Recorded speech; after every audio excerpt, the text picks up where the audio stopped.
आज हम बौद्ध धर्म में विभाजन के विषय पर चर्चा करेंगे। आज के टॉपिक में हम देखेंगे कि बौद्ध धर्म में विभाजन कैसे हुआ, कब हुआ और विभाजन के बाद कौन-कौन से संप्रदाय जो है अस्तित्व में आए और उन संप्रदायों की मान्यताओं में क्या अंतर था। तो हम शुरुआत करते हैं। देखो, सबसे पहले हम देखते हैं कि महात्मा बुद्ध के जीवन काल में ही जो है बौद्ध धर्म में विभाजन के या मतभेद के जो चिन्ह है वो दिखाई देने लग गए थे। मतलब जो प्रथम पीढ़ी के जो भिक्षु थे वो भी पूर्ण रूप से महात्मा बुद्ध के उपदेशों का पालन नहीं कर पाए और महात्मा बुद्ध के उपदेशों को लेकर, आचार नियमों को लेकर उनके जीवन काल में ही उनके बीच मतभेद देखने को मिला। तो इसके बारे में हम कुछ घटनाओं का उल्लेख करते हैं, जिनसे प्रमाणित होता है कि महात्मा बुद्ध के जीवन काल में ही भिक्षुओं में विभिन्न आचार नियमों को लेकर मतभेद था। हम देखते हैं कि कौशाम्बी में एक घोषित राम नाम का विहार था और वहाँ लगभग जो है 1000 भिक्षु निवास करते थे। लगभग 1000 भिक्षु निवास करते थे और उन 1000 भिक्षुओं में जो है 2 गुट बने हुए थे। कितने बट गुट बने हुए थे? 2 गुट बने हुए थे और उन दोनों गुटों में लगभग 500 भिक्षु थे और उनमें जो है कुछ बातों को लेकर मतभेद था। मतलब उनमें से जो एक वर्ग था, उनका मानना था कि महात्मा बुद्ध द्वारा जो उपदेश बताए गए हैं, जो नैतिक नियम और उपनियम बताए गए हैं, उनकी जानकारी रखना ही जो है हमारा उद्देश्य है। ठीक है? उन नियमों का पालन करना, उनकी जानकारी रखना, ये हमारा मुख्य उद्देश्य है। और उनको कहा गया विनयधर। क्या कहा गया? विनयधर। और दूसरा जो गुट था उनका मानना था कि बौद्ध धर्म के जो सिद्धांत है, उनका प्रचार करना ही हमारा मुख्य कर्तव्य है। और उन्हें क्या कहा गया? धर्मकथित। क्या कहा गया? धर्मकथित। तो इस प्रकार जो है महात्मा बुद्ध के जीवन काल में जो है उनके उपदेशों को लेकर गुटबाजी होने लग गई। बाद में जब महात्मा बुद्ध एक बार घोषितराम विहार जाते हैं और वो देखते हैं कि उन 2 वर्गों के बीच में जो है काफ़ी कटुता है, तो उनको महात्मा बुद्ध द्वारा समझाने का प्रयास किया जाता है। लेकिन फिर भी जो है वो जो भिक्षु लोग हैं, वो उनकी बात नहीं मानते। तो फिर बुद्ध क्या करते हैं? नाराज़ होके वहाँ से चले जाते हैं। लेकिन बाद में उन भिक्षुओं को जो है अपनी गलती का एहसास होता है और वो जो है महात्मा बुद्ध के पास जाते हैं और उनसे क्षमा याचना करते हैं। तब महात्मा बुद्ध जो है उन भिक्षुओं को कहते हैं कि हे भिक्षुओं, तुम बहुत बड़े अपराधी हो। तुम्हारे समान कोई दोषी नहीं है। तुम लोगों को मैंने भिक्षु संघ में प्रवर्जित किया, लेकिन फिर भी मेरे द्वारा मेल कराने पर भी तुम अपना अहंकार और वैमनस्य त्याग कर प्रेम से नहीं रह सके और समझाने पर भी नहीं समझे। तो इस प्रकार जो है उन्होंने उनको डांटा। तो इस घटना से क्या पता चलता है कि जो प्रथम पीढ़ी के जो भिक्षु थे, वो भी जो शूद्र था का भाव भाव या स्वार्थ का जो भाव है, उसका त्याग नहीं कर सके। तो महात्मा बुद्ध के जीवन काल में ही ऐसी कंडीशन थी, तो उनके महापरिनिर्वाण के बाद तो जो है उनमें विभाजन होना ही था। अब हम बाद में देखते हैं, एक और घटना का उल्लेख करते हैं हम यहाँ पर, जो ये बताती है कि महात्मा बुद्ध के प्रति भिक्षुओं का दृष्टिकोण कैसा था। कुछ भिक्षुओं की विचारधारा कैसी थी महात्मा बुद्ध के उपदेशों के प्रति, उनके नियंत्रण के प्रति उनकी भावना कैसी थी। तो क्या होता है कि महात्मा बुद्ध का महापरिनिर्वाण हो जाता है। हम देखते हैं कि उनका जो है कुशीनगर में जो है महापरिनिर्वाण होता है महात्मा बुद्ध का। तो उस समय जो है कुछ भिक्षु पावानगर में होते हैं और वो महात्मा बुद्ध की दाह क्रिया में शामिल होने के लिए वहाँ से रवाना होते हैं। और उनमें जो मुख्य भिक्षु थे वो माँ कश्यप थे। उनके नेतृत्व में वो 500 भिक्षु आ रहे थे। ठीक है? उन्हीं भिक्षुओं में एक सुबोध नाम का भिक्षु था। किस नाम का भिक्षु था? सुबोध नाम का भिक्षु था। और वो सुबोध नाम का भिक्षु जो है उस समय बाकी भिक्षुओं को ये कहते हुए सुना गया कि बस भिक्षुओं, शोक मत करो, रोना बंद करो। उस महाश्रमण बुद्ध से हमारा पीछा छूटा। अब हम भली प्रकार मुक्त हो गए। हम हमेशा उनके द्वारा डांटे फटकारे जाते थे कि तुम्हें ये करना चाहिए और ये नहीं करना चाहिए। अब हम पूरी तरह स्वतंत्र हैं, जो हम चाहेंगे करेंगे, जो नहीं चाहेंगे नहीं करेंगे। तो इस प्रकार इन इसके विचारों से ये पता चलता है कि महात्मा बुद्ध के जो है उपदेशों का पूर्ण रूप से पालन नहीं किया जाता था, या उनके डर की वजह से किया जाता था। ठीक है जी।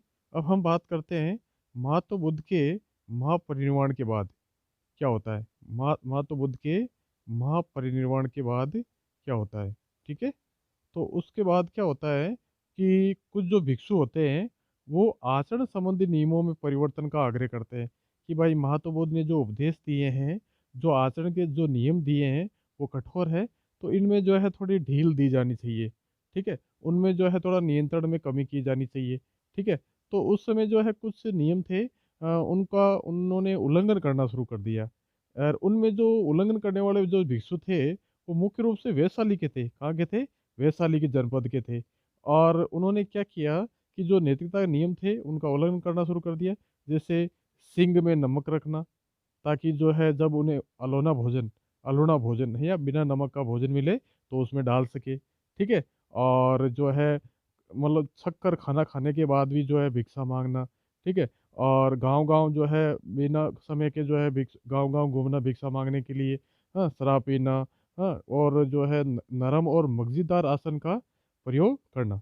तो ये कुछ ऐसे उन्होंने जो आचरण नियम का पालन करना शुरू कर दिया, जो महात्मा बुद्ध द्वारा नहीं बताए गए थे। ठीक है। तो इन बातों को लेकर जो है उनके बीच में विवाद होना शुरू हो गया। ठीक है। लेकिन कुछ भिक्षु तो उनके आचरण के नियमों में बदलाव का जो है आग्रह कर रहे थे। और कुछ भिक्षु ऐसे थे जो यथा स्थिति में विश्वास करते थे। किसमें विश्वास करते थे? यथा स्थिति मतलब जो बुद्ध ने जो उनको उपदेश दिए थे, जो नियम बताए थे, उन्हीं का पालन करना वो उचित समझते थे। ठीक है। लेकिन फिर भी मतभेद बढ़ता गया। तो फिर बाद में क्या होता है, जब वैशाली में जो द्वितीय बौद्ध संगीति बुलाई जाती है, कालाशोक के समय द्वितीय बौद्ध संगीति जब बुलाई जाती है, तो उसमें क्या है, इन मतभेदों को निवारण के लिए एक समिति बनाई जाती है। और उस समिति में जो है इस विषय को रखा जाता है और उसमें विचार विमर्श किया जाता है। लेकिन समिति विचार विमर्श करने के बाद इस निर्णय पहुंचती है कि महात्मा बुद्ध ने जो आचार नियम बताए हैं वो लगभग सारे के सारे सही है। केवल एक नियम छोड़ के, जिसे आचार्य क्लब कहा जाता था।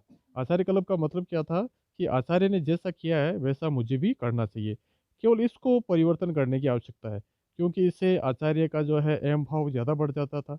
ठीक है। इसके अलावा जो है बाकी नियमों में परिवर्तन करने की कोई आवश्यकता नहीं है। लेकिन जो वैशाली के भिक्षु थे वो अपने बातों पर अड़े हुए थे, है ना। उन्होंने जो है इस समिति के निर्णय को नहीं माना और उन्होंने वैशाली की जो बौद्ध संगीति थी उनका बहिष्कार किया। और उन्होंने जो है अपना एक अलग महासंघ बना लिया। ठीक है। और वो संघ से अलग हो गए। तो और उस महासंघ का क्या नाम पड़ गया बाद में? महासांघिक। क्या बन गया?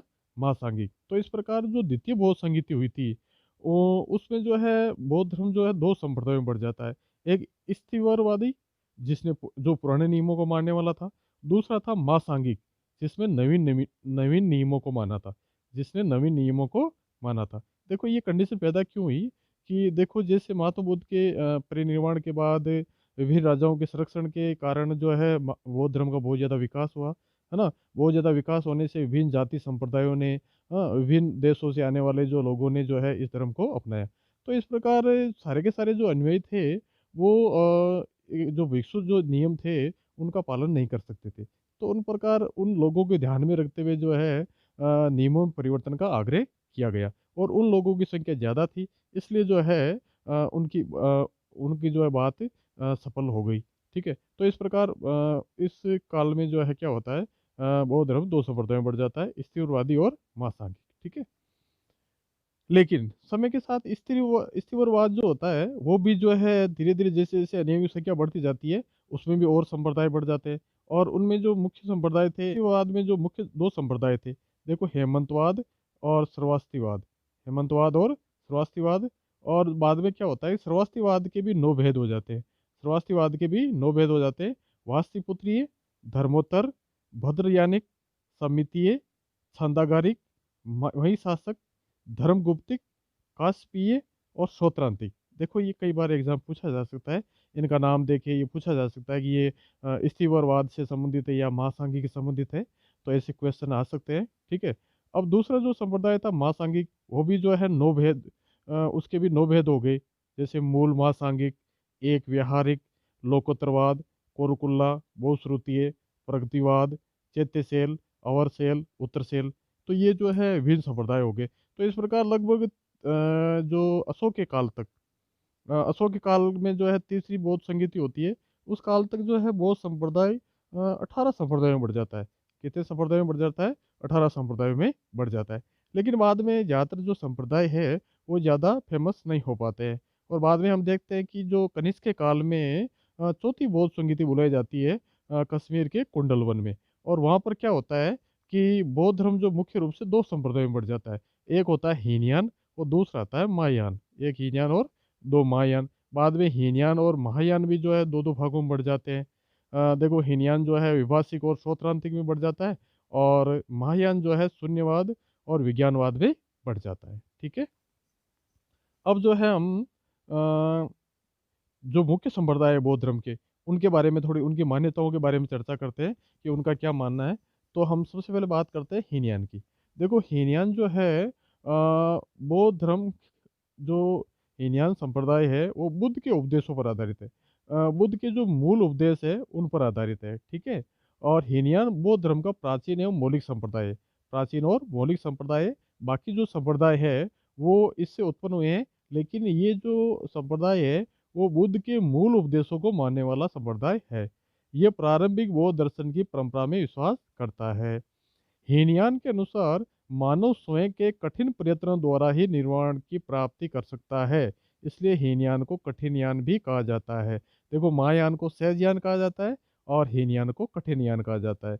और इसका मानना है कि मानव स्वयं अपने कठिन प्रयत्नों की वजह से ही निर्वाण प्राप्त कर सकता है। इस कार्य में जो है उसकी कोई सहायता नहीं कर सकता।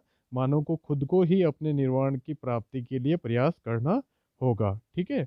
हीनयान का आधार पाली भाषा का साहित्य है, जिसमें गौतम बुद्ध की शिक्षाएं व उपदेश संग्रहित है। देखो हीनयान का जो साहित्य है वो पाली भाषा में है।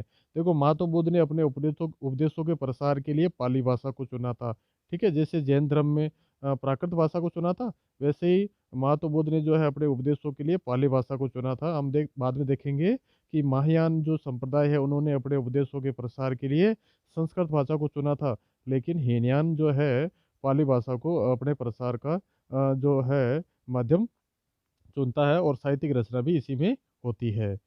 बौद्ध धर्म का हीनयान संप्रदाय लंका, ब्रह्मा, श्याम आदि देशों में प्रचलित है। देखो बौद्ध धर्म का जो हीनयान संप्रदाय है वो अपने पड़ोसी देशों लंका, ब्रह्मा और श्याम देशों में प्रचलित है। बाकी चीन, कोरिया वगैरह जो है वहाँ पर वो महायान संप्रदाय प्रचलित है। बाद में हम देखेंगे कि हीनयान और महायान संप्रदाय में अंतरों को देखेंगे, तो उस समय जो है इसको अच्छी तरह से समझेंगे। हीनयान संप्रदाय सभी वस्तुओं को क्षणभंगुर मानता है। हीनयान संप्रदाय जो है सभी वस्तुओं को क्या मानता है? क्षणभंगुर मानता है, ठीक है। क्षणिकवादी सिद्धांत है।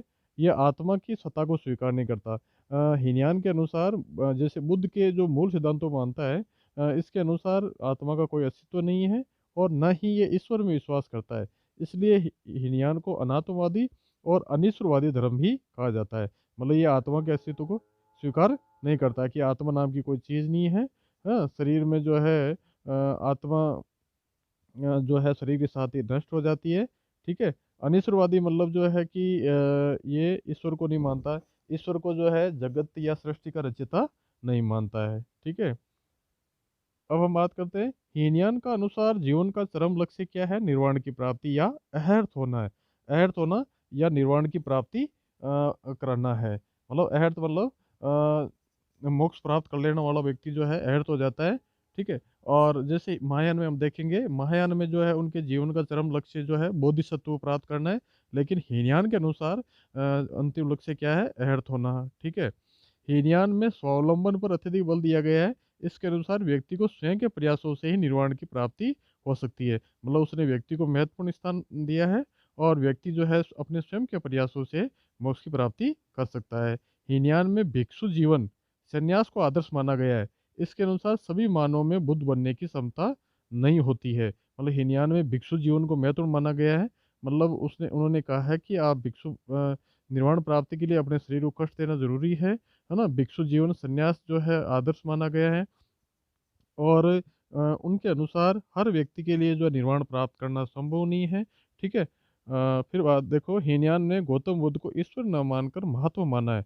हीनयान संप्रदाय जो है गौतम बुद्ध को ईश्वर नहीं मानता है, केवल महात्मा मानता है और बुद्ध और भी होंगे, ठीक है? और जो भी व्यक्ति जो है समर्थ है, वो अपने ज्ञान के बल पे, अपनी तपस्या के बल पर जो है बुद्ध बन सकता है, ठीक है? अब हम बात करते हैं कि कालांतर में जो है हीनयान संप्रदाय जो है 2 भागों में बढ़ जाता है। ये हीनयान संप्रदाय दार्शनिक संप्रदाय है और इनका नाम है वैभाषिक और सौत्रांतिक। वैभाषिक और सौत्रांतिक। देखो, वैभाषिक और सौत्रांतिक जो संप्रदाय है उनमें ज़्यादा अंतर नहीं है। वो उनमें अंतर का जो रीज़न है वो है सत्ता के अस्तित्व के बारे में, कि वो जो सत्ता को मानते हैं वो दोनों जो है बाह्य और आंतरिक दोनों सत्ता को मानते हैं। कि जो बाह्य सत्ता है, जो प्रकृति है, भौतिक पदार्थ है, वो बाह्य सत्ता है और आंतरिक सत्ता कौन-सी है? आंतरिक सत्ता है चित्त की सत्ता या मन की सत्ता, ठीक है? वो दोनों सत्ता को मानते हैं, ठीक है? लेकिन बाह्य सत्ता के जो जानकारी का साधन है, कि वो जानते किसे हैं, इस बात को लेकर उनके बीच में मतभेद है। और वैभाषिक के अनुसार हम बाह्य सत्ता को प्रत्यक्ष अनुभव द्वारा जान सकते हैं और सौत्रांतिक कहता है कि हम बाह्य सत्ता को किससे जान सकते हैं? केवल अनुमान द्वारा जान सकते हैं। तो इस बात को लेकर इसमें अंतर है। अब हम बात करते हैं महायान संप्रदाय की। देखो, महायान संप्रदाय की क्या-क्या मान्यताएँ हैं? देखो, बौद्ध धर्म का विकसित रूप महायान है। मतलब जो मौलिक रूप है, वो तो हीनयान है और बाद में जो विकसित हुआ, वो महायान है। ये बौद्ध धर्म का सुधारवादी संप्रदाय है। महायान संप्रदाय को सहजयान भी कहा जाता है। देखो, हमने पहले पढ़ा था कि हीनयान संप्रदाय को कठिनयान कहा जाता है और महायान संप्रदाय को सहजयान कहा जाता है, क्योंकि प्रत्येक व्यक्ति इसके सिद्धांतों का पालन सहजता से कर सकता है। देखो, हीनयान के नियमों का पालन करना हर व्यक्ति के लिए संभव नहीं है, लेकिन महायान संप्रदाय में जो सिद्धांत है, उसका पालन हर व्यक्ति आराम से कर सकता है, ठीक है? बौद्ध धर्म का महायान संप्रदाय जो है चीन, जापान, कोरिया आदि देशों में प्रचलित है। देखो, हमने देखा था कि बौद्ध धर्म का जो हीनयान संप्रदाय है, वो लंका, बर्मा यहाँ इन देशों में प्रचलित है। जबकि बौद्ध धर्म का जो महायान संप्रदाय है, वो चीन, जापान, कोरिया आदि देशों में प्रचलित है। बौद्ध धर्म के महायान संप्रदाय में अपनी मुक्ति की अपेक्षा विश्व के सभी जीवों की मुक्ति को अधिक महत्व दिया गया है। मतलब हीनयान संप्रदाय मानता है कि व्यक्ति जो है अपनी मुक्ति के लिए जो है खुद जिम्मेदार है, खुद को ही प्रयास करना पड़ेगा। जबकि महायान संप्रदाय के अनुसार मतलब जो बोधिसत्व है वो खुद तो मुक्ति प्राप्त करेगा ही, साथ में जो है अपने आशीर्वाद से, अपने जो मार्गदर्शन से दूसरे लोगों को भी मुक्ति दिलाएगा। महायान में ईश्वर की भक्ति पर जोर देकर महात्मा बुद्ध को ईश्वर का स्थान दिया गया है। देखो, महायान संप्रदाय में जो है महात्मा बुद्ध को ईश्वर मान लिया गया है, जबकि हम देखते हैं कि हीनयान संप्रदाय में जो है महात्मा बुद्ध को केवल एक व्यक्ति महान आत्मा माना गया है, न कि ईश्वर माना गया है। महायान में आत्मा का अस्तित्व स्वीकार किया गया है। महायान में आत्मा का अस्तित्व स्वीकार किया गया है, जबकि हीनयान जो है अनात्मवादी है, उसने आत्मा के अस्तित्व को स्वीकार नहीं किया है। महायान का मानना है कि जब अगर हम आत्मा के अस्तित्व स्वीकार नहीं करेंगे, तो मुक्ति किसे मिलेगी? हाँ, मुक्ति के लिए आत्मा का होना ज़रूरी है, क्योंकि मुक्ति आत्मा की होती है। अब हम बात करते हैं, देखो, महायान में सन्यास को महत्व नहीं दिया गया, जबकि हीनयान में सन्यास को महत्व दिया गया था। महायान के अनुसार प्रत्येक व्यक्ति संसार में रहकर ही, गृहस्थ जीवन में रहकर ही निर्वाण प्राप्त कर सकता है। जबकि हीनयान के अनुसार जो है आदमी को बहुत कठोर तप त्याग करना पड़ेगा, तभी जो है उसको मुक्ति मिलेगी। बौद्ध धर्म के महायान संप्रदाय का चरम लक्ष्य बोधिसत्व को प्राप्त करना है, जबकि हमने देखा था कि हीनयान संप्रदाय का उद्देश्य क्या था? अहर्त को प्राप्त करना। जबकि बौद्ध धर्म में महायान संप्रदाय का उद्देश्य क्या है? बोधिसत्व को प्राप्त करना। महायान में बोधिसत्व का अर्थ उस व्यक्ति से लिया गया है जो बोधिसत्व बुद्धि की बोध की प्राप्ति हो गई है, जिसको निर्वाण की प्राप्त हो गई है और वो विश्व कल्याण का कार्य कर सकता है। बाद में जैसे हमने देखा था कि हीनयान संप्रदाय की तरह महायान संप्रदाय भी जो है 2 भागों में बढ़ जाता है। एक शून्यवाद, जिसे माध्यमी भी कहते हैं, दूसरा विज्ञानवाद या योगाचार भी कहते हैं। शून्यवाद के अनुसार जो है संपूर्ण जगत की जो सत्ता है, वो कार्य कारण सिद्धांत पर आधारित है। तो इस प्रकार किसी वस्तु का अस्तित्व ही नहीं है, क्योंकि कार्य में जब कार्य खत्म हो गया तो कारण नहीं रहेगा, कारण खत्म हो गया तो कार्य नहीं रहेगा। तो इस प्रकार कोई भी सत्ता का अस्तित्व नहीं है, सब कुछ शून्य है। तो ये इस शून्यवाद की मान्यता है। जबकि विज्ञानवाद जो है वो बाकी भौतिक जगत को जो है शून्य मानता है, लेकिन चित्त की सत्ता को ज़रूर मानता है कि चित्त की सत्ता होती है, हम जैसा सोचते हैं वैसा ही जो है हमारे चित्त में होता है, वही हमें दिखाई देता है, बाकी दिखाई नहीं देता है। तो इस प्रकार ये 2 संप्रदाय शून्यवाद और विज्ञानवाद।